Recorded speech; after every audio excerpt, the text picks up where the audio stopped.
아침에 눈을 떠서 나는 또 울었다. 항상 그렇다.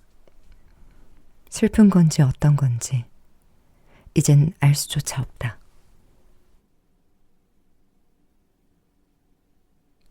그래도 눈물과 함께 감정은 어딘가로 흘러간다. 이제 그만 일어나야지. 이불 속에 멍하니 있으니 어머니가 다가와서 말한다. 눈은 내리지 않고 있었지만 도로는 얼어붙어서 희부옇게 보였다. 거리의 차들 중 절반 정도는 체인을 감고 달리고 있다.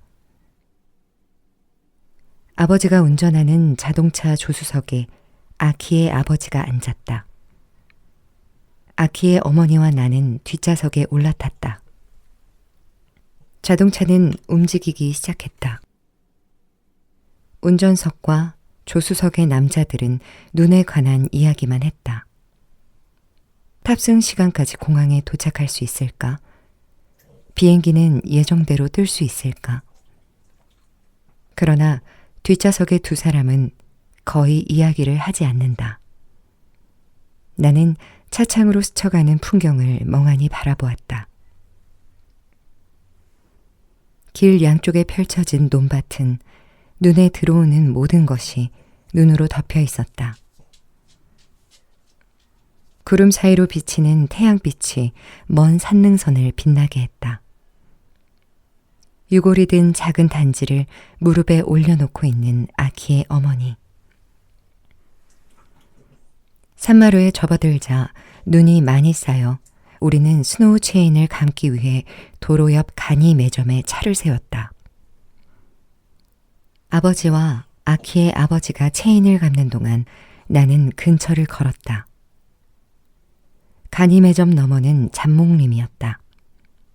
아직 밟지 않은 눈이 무릎 위까지 쌓여 있고 나뭇가지 끝에 매달린 눈덩이가 때때로 마른 소리를 내며 땅으로 떨어졌다. 뒤를 돌아보니 가드레일 저 멀리로 겨울바다가 펼쳐져 있다. 평온하고 잔잔한 새파란 바다.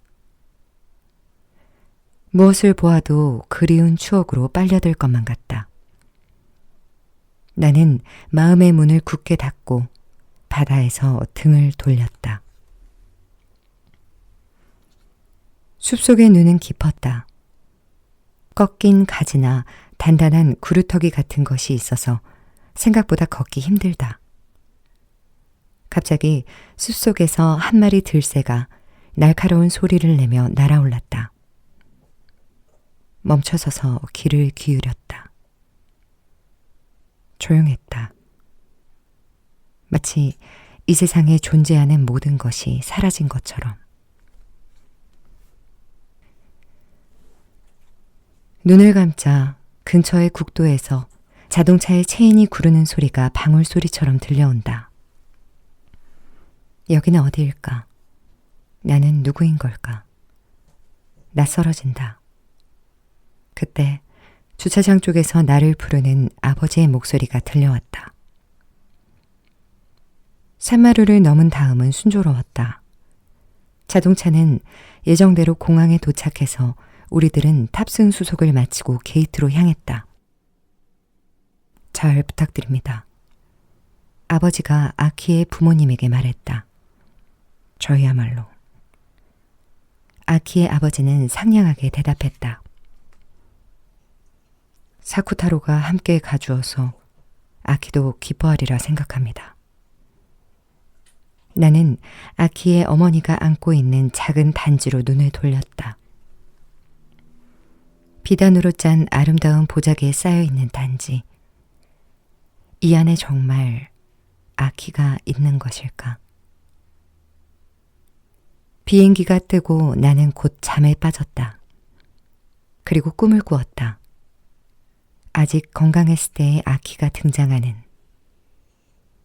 꿈속에서 그녀는 웃고 있다. 언제나처럼 조금 곤란한 듯한 웃는 얼굴로. 사쿠. 그녀가 나를 부른다. 그 목소리도 확실히 귀에 남아있다. 꿈이 현실이고 이 현실이 꿈이라면 좋겠다고 생각한다. 하지만 그런 일은 있을 수 없다. 그래서 깨어났을 때 나는 언제나 운다. 슬퍼서가 아니라 즐거운 꿈에서 슬픈 현실로 돌아올 때 넘어서지 않으면 안 되는 균열이 있기 때문이다. 눈물을 흘리지 않고는 그곳을 넘을 수가 없다. 몇 번을 반복해도 안 되는 일이다. 날아오른 곳은 설경이었는데 내린 곳은 한여름에 태양이 내리쬐는 관광도시였다.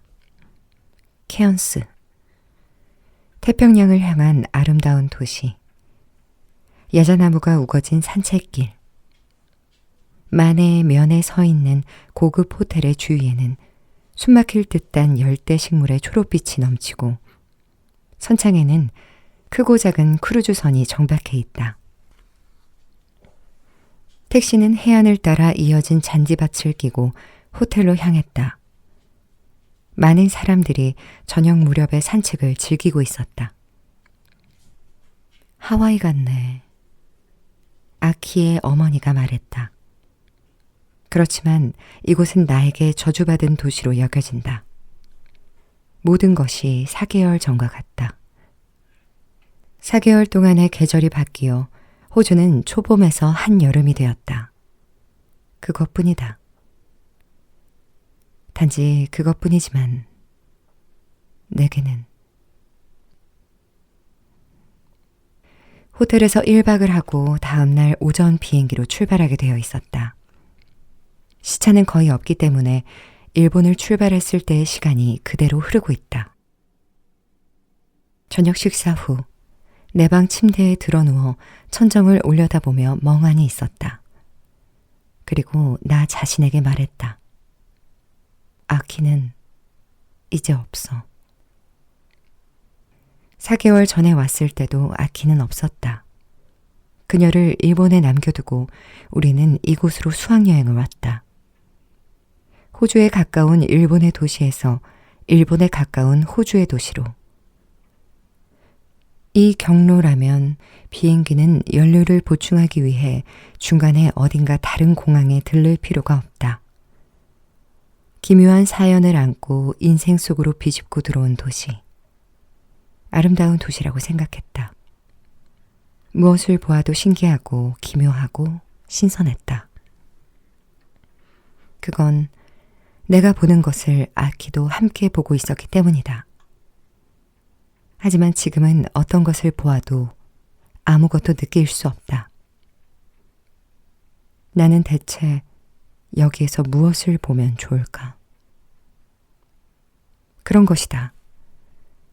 아키가 없어졌다는 사실은 그녀를 잃는다는 것은 곧 내가 볼 것이 모두 사라졌다는 것이다. 호주에서도 알래스카에서도 지중해에서도 남극해에서도 전 세계 어디를 가더라도 마찬가지다.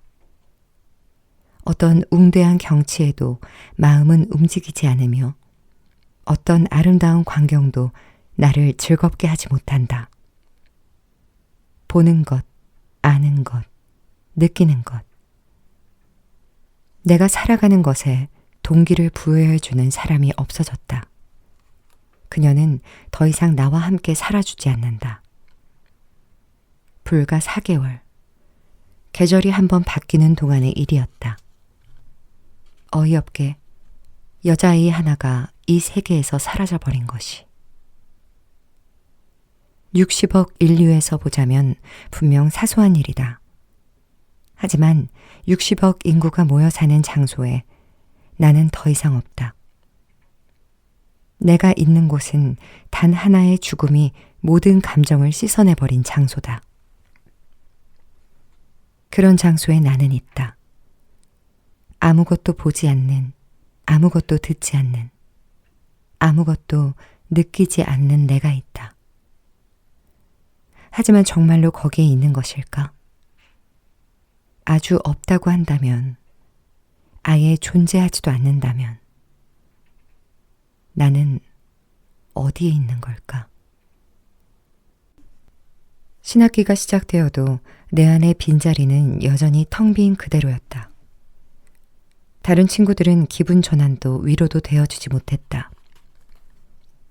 그들과 대화를 즐기는 척은 할 수 있었지만 함께 대화를 즐기고 있다는 감각은 없었다. 이야기하고 있는 동안 어떤 실감도 따르지 않았다. 친구 앞에서 이야기하는 내가 부자연스럽게 느껴졌다. 이야기하고 있는 내 목소리가 내 것이 아닌 것 같았다. 그러는 동안 그들의 존재가 성가시게 느껴지게 되었다. 나는 사람이 있는 장소를 피하고 혼자 있는 것을 즐기게 되었다. 자신이 타인과 함께 존재하고 있다는 감각을 느낄 수 없게 되었다. 온 세상에 혼자뿐 나밖에 없는 것 같았다. 집에 돌아오면 참고서나 문제집을 펼치고 공부를 했다. 몇 시간이라도 몰두할 수 있었다.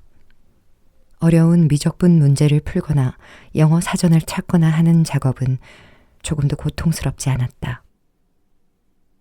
감정을 끼워 넣을 여지가 없는 만큼 다른 일과 비교하면 상당히 편했다. 그래도 때때로 불의의 습격을 당하는 일은 있다. 예를 들면 영어 문장 중에 It rains cats and dog라는 관용구가 나온다. 그러면 아키와 둘이서 걸었던 억수같이 비가 쏟아지던 날을 떠올린다.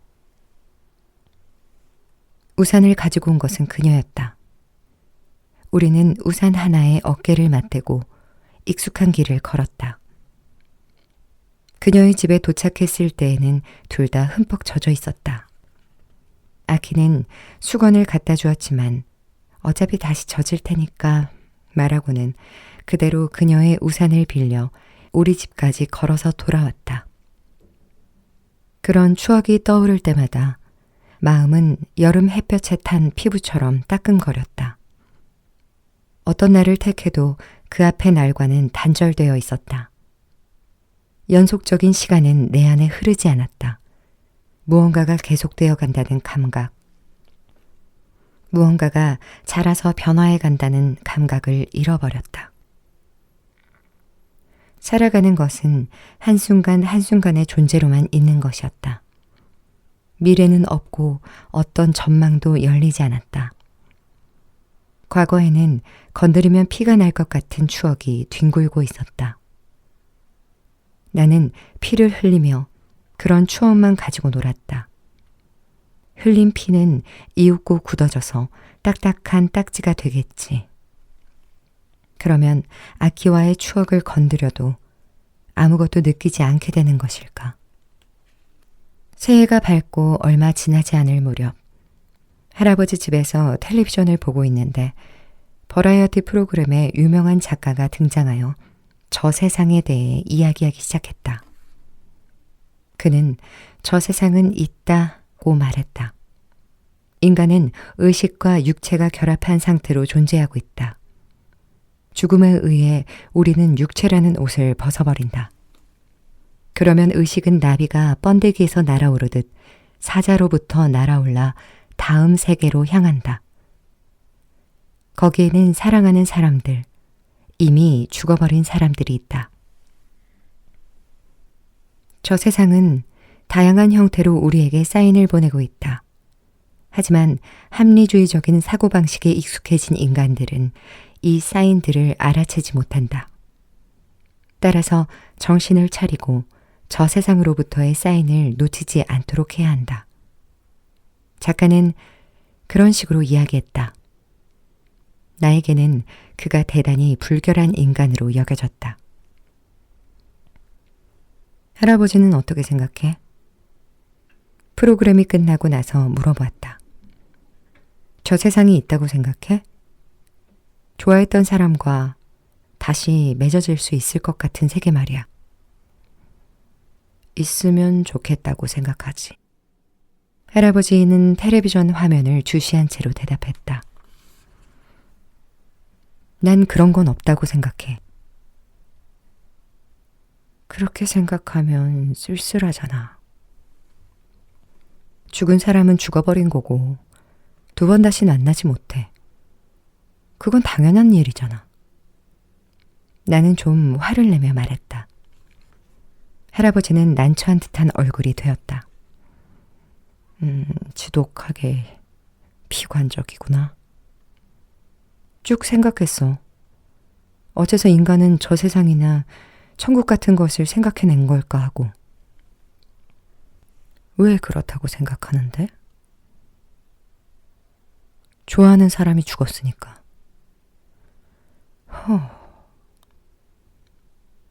소중한 사람이 많이 죽었으니까. 인간은 저 세상이나 천국을 발명한 거야. 죽는 건 언제나 상대방이고 자신이 아니잖아. 그러니까 살아남은 자는 죽은 사람들을 그런 관념으로 구원하려 한 거야. 그래서 나는 모두 거짓말이라고 생각해. 저 세상도 천국도 모두 인간이 생각해낸 허구일 뿐이야. 할아버지는 리모컨으로 텔레비전을 껐다. 우리 세계에서 죽는다는 건 비참한 일이지, 사쿠타로. 할아버지는 진심 어린 어조로 말했다. 사후도 없고 환생하는 일도 없이 죽음은 허무할 수밖에 없지. 참으로 비참한 일 아니냐.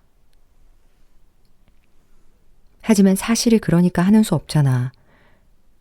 그리스도교가 죽음은 아름답고 두려워할 만한 것이 아니라고 말하는 걸 들으면 정말 화가 나. 어리석고 어쩐지 무례하다는 기분이 들어. 죽음은 결코 아름답지 않아. 단지 비참하고 허무한 것이라고. 그건 어쩔 수 없는 거잖아. 할아버지는 잠시 천장을 올려다보며 침묵하였다. 하늘을 논하지 않던 공자가 제자의 죽음을 접하고는 하늘이 나를 멸망시켰구나 하고 통곡했다고 하지. 불생불멸을 설도하던 홍법대사 쿠카이도 제자의 죽음에 자신도 모르게 눈물을 흘렸다고 해. 할아버지는 가만히 나를 주시한다. 좋아하는 사람을 잃는 것은 어째서 괴로운 것일까? 잠자코 있자 할아버지는 계속했다.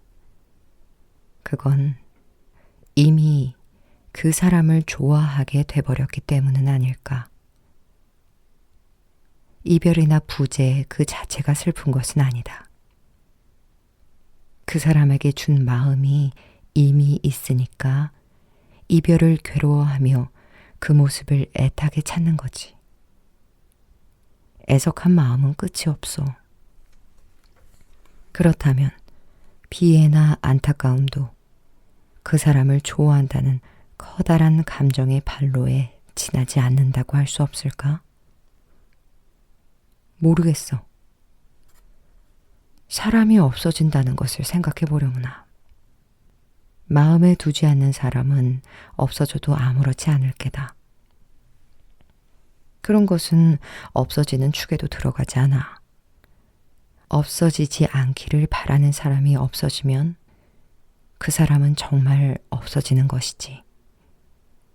요컨대 사람이 없어진다는 것도 역시 사람에게 보내는 마음의 일부분일 수 있다는 거야. 좋아하기 때문에 그 사람의 부재가 문제가 되는 것이고, 부재는 남겨진 자에게 슬픔을 가져온다. 그러니까 슬픔은 모두 마찬가지란다. 이별은 괴롭지만 언젠가 다시 맺어지자 하는 식으로. 할아버지는 그분과 다시 맺어질 수 있다고 생각해? 사쿠타로가 말하는 맺어지느냐, 그렇지 않느냐.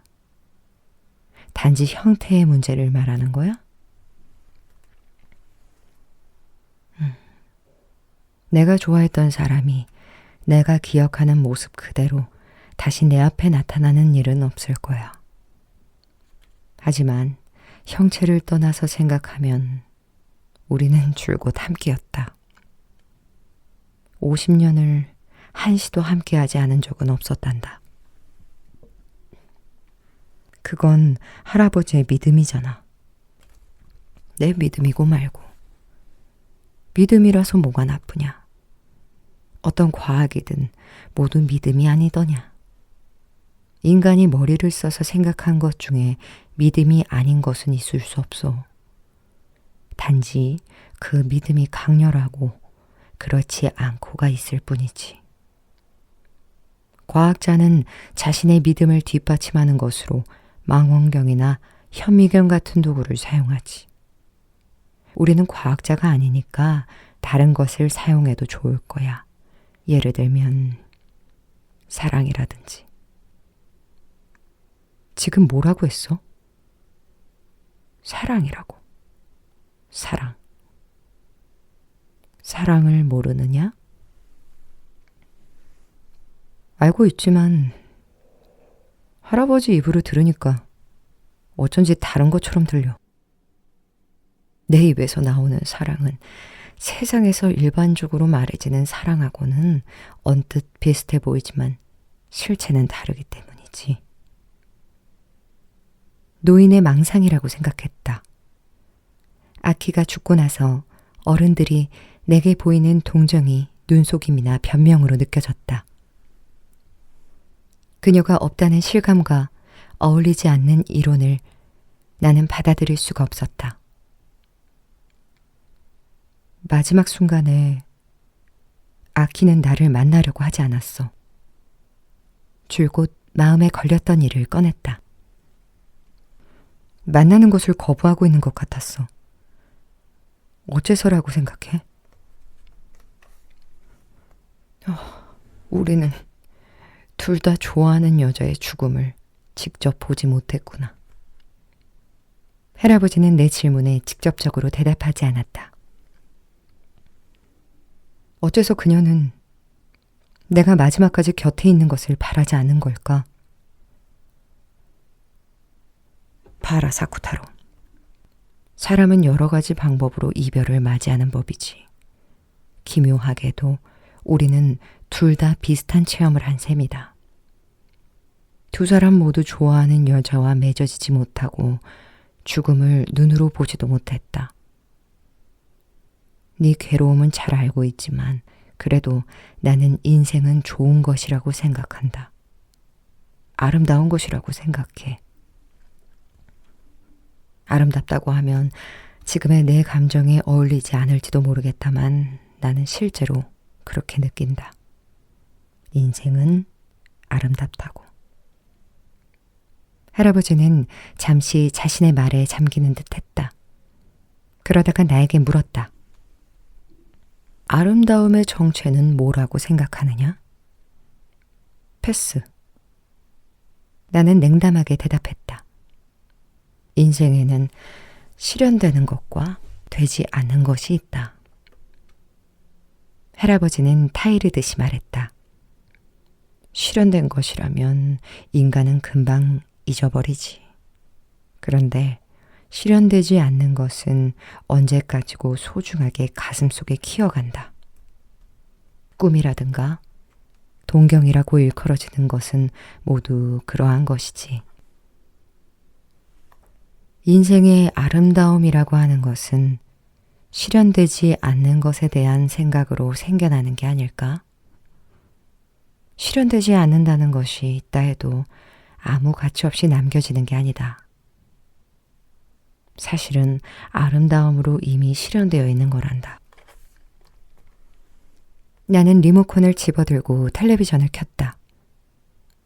텔레비전에서는 신년 특집이랍시고 얼빠진 프로그램만 하고 있었다.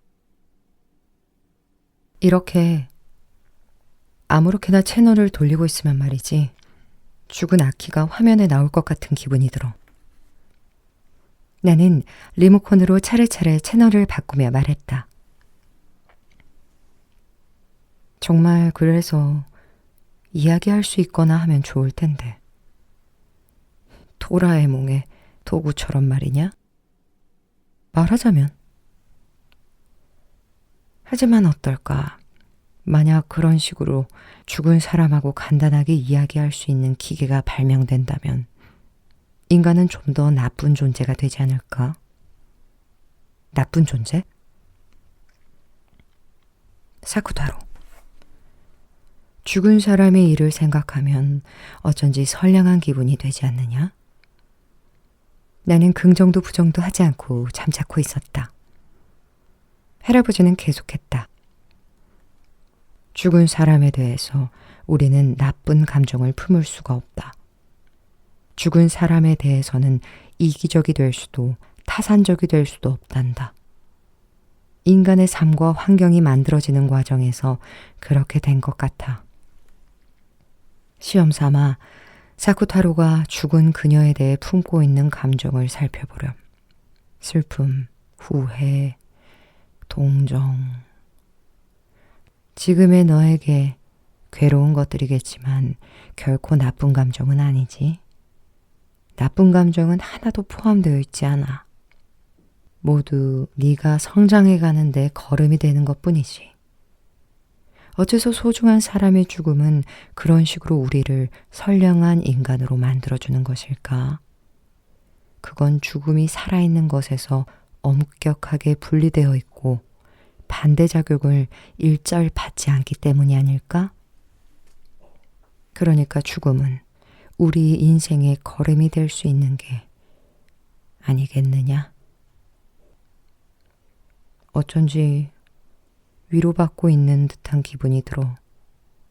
아니, 그런 게 아니다. 할아버지는 쓴웃음을 지었다. 위로해주고 싶지만 그건 무리다. 누구도 사쿠타로를 위로하는 건 불가능해. 자신이 극복할 수밖에 없는 일이니까.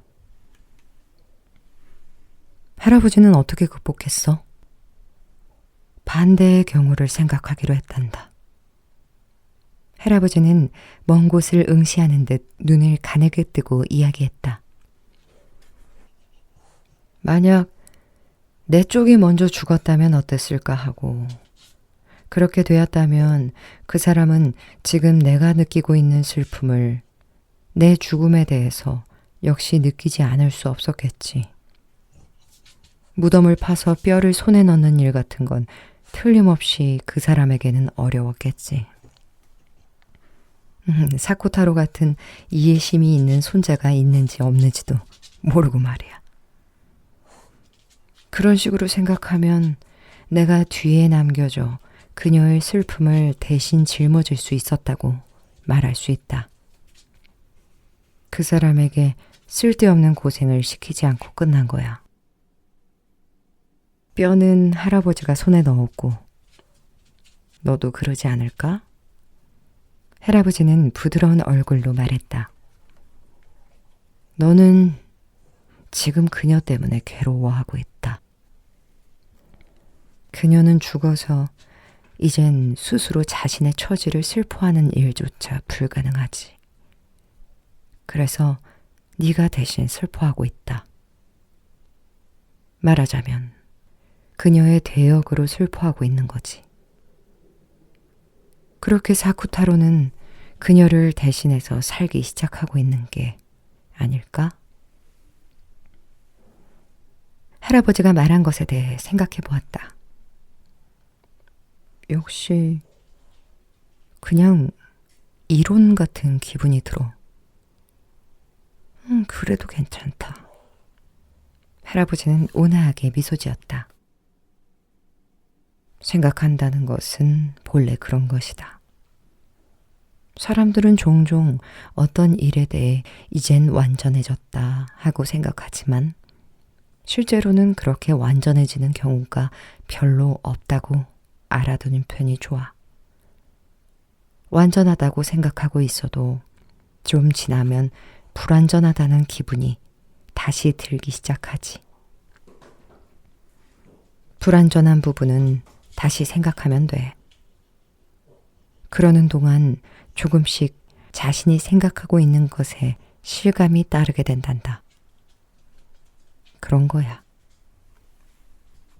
우리는 이야기를 멈추고 바깥의 소리에 귀를 기울였다. 바람이 불고 있는 것 같았다. 이따금 강한 바람이 베란다 창문을 떼어낼 듯 뒤흔들며 지나갔다. 호주에 다녀오렴. 할아버지가 다정하게 말했다. 그녀와 함께 사막이나 캥거루를 보고 오려무나. 그녀의 부모님은 유골을 호주에 뿌리고 올 생각인 것 같아. 뭐 여러 가지 애도의 방법이 있으니까. 아키가 건강했을 때 할아버지하고 뼈를 훔치러 갔던 걸 이야기했어. 그러냐. 내가 맡아두고 있는 뼈를 둘이서 같이 본 적도 있어. 반응을 살피자 할아버지는 가만히 팔짱을 낀 채 눈을 감고 있다. 기분 나빠? 천천히 눈을 뜨고 미소 지었다. 내게 맡겼으니까 너 좋을 대로 하면 된다. 할아버지가 좋아했던 분의 뼈를 같이 본 다음에 우리는 처음으로 키스했어. 왠지는 몰라. 그럴 생각은 없었는데 자연히 그렇게 돼버렸어. 할아버지는 잠시 말이 없었다. 좋은 이야기로구나. 그렇지만 그녀도 지금은 뼈가 되어버렸는걸.